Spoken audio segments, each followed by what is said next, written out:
Good afternoon everyone, welcome to my YouTube channel. बच्चों, आज हम क्लास 9 साइंस के चैप्टर एटम्स एंड मॉलिक्यूल्स का एक बहुत इंपॉर्टेंट टॉपिक पढ़ने वाले हैं, मॉलिक्यूलर मास। इस पर बहुत सारे क्वेश्चंस आते हैं, चाहे सीबीएसई हो चाहे स्टेट बोर्ड हो, 1 से 2 नंबर का क्वेश्चन हमेशा आता है। इसमें डेफिनेशन भी पूछी जाती है बच्चों, और कई बार मॉलिक्यूलर जो फॉर्मूला है वो या फिर मॉलिक्यूलर मास निकालने को आपसे बोल दिया जाता है। तो बच्चों देखते हैं, सबसे पहले हम डेफिनेशन की बात कर लेते हैं। इसकी डेफिनेशन में एक बहुत इंपॉर्टेंट चीज आप पढ़ रहे होंगे, सम। कि इसकी डेफिनेशन में भी बोला जा रहा है कि the sum of atomic masses of all atoms present in a molecule of a substance.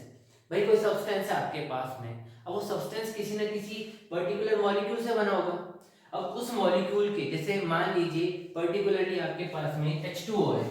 अब H2O एक वाटर मॉलिक्यूल है। वाटर मॉलिक्यूल का मतलब H2O क्या है? एक वाटर मॉलिक्यूल है। अब देखिए यहाँ पर H में कितने बेटा?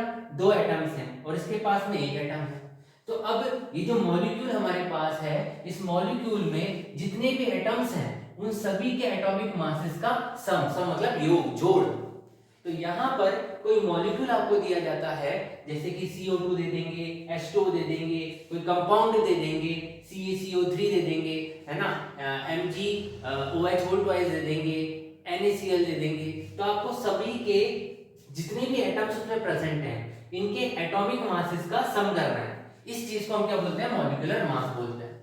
अब हम बात करते हैं कि मॉलिक्यूलर मास जो हम एटॉमिक मासेस का सम करेंगे, तो ये एटॉमिक मासेस हमें मिलेंगे कैसे? तो बच्चों, एटॉमिक मासेस इसकी अपनी एक पर्टिकुलर डेफिनेशन है, sum of neutrons and protons present in an atom. किसी एटम के अंदर जितने नंबर ऑफ प्रोटॉन्स और न्यूट्रॉन्स रहते हैं उन दोनों का टोटल या फिर उनका एडिशन, वो क्या कहलाता है? Atomic mass. इसे मास नंबर भी बोलते हैं। अब हम बात ये करते हैं कि ये कैसे निकाला गया। तो मेरे एक वीडियो, नेक्स्ट वीडियो जो मैं आपको बनाने वाला हूँ वो रिलेटिव एटॉमिक मास पे बनाऊंगा, ताकि आपको ये भी समझ में आ जाए कि रिलेटिव एटॉमिक मास होता क्या है।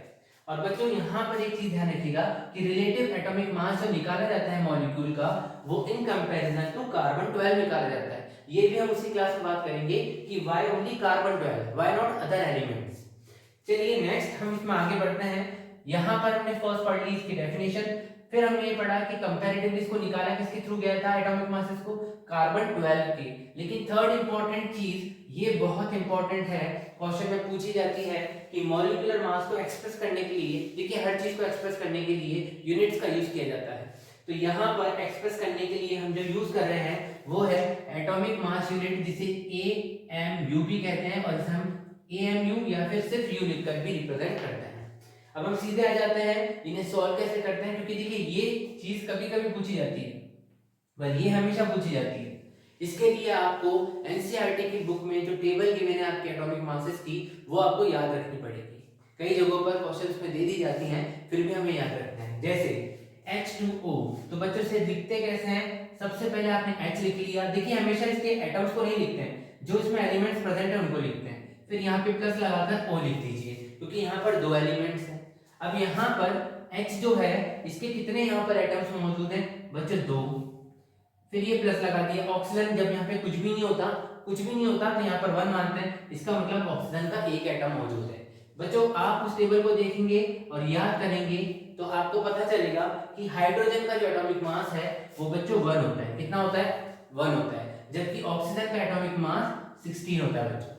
अब यहाँ पर सिंपल मैथ है, 2 into 1, तो 2 into 1 2 प्लस 1 into 16 16, तो ये आ जाएगा 16 plus 2 18। और जैसा कि मैंने आपको बताया, इसको एक्सप्रेस करते हैं या तो आप यू लगा दीजिए या फिर AMU लगा दीजिए। अब यहाँ पर सेकंड हम CO2 करेंगे। CO2 कैसे करेंगे बच्चों? अगेन C प्लस O लिखेंगे। कितने मॉलिक्यूल, कितने एटम्स हैं यहाँ पर? 1, प्लस लगा दिए। यहाँ कितने एटम्स है ऑक्सीजन के? 2। कार्बन का आप टेबल को जरूर यूज कीजिएगा।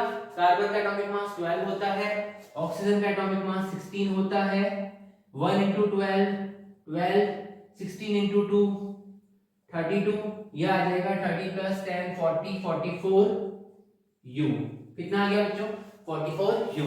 इसका आंसर आप मुझे कमेंट बॉक्स में बताएंगे।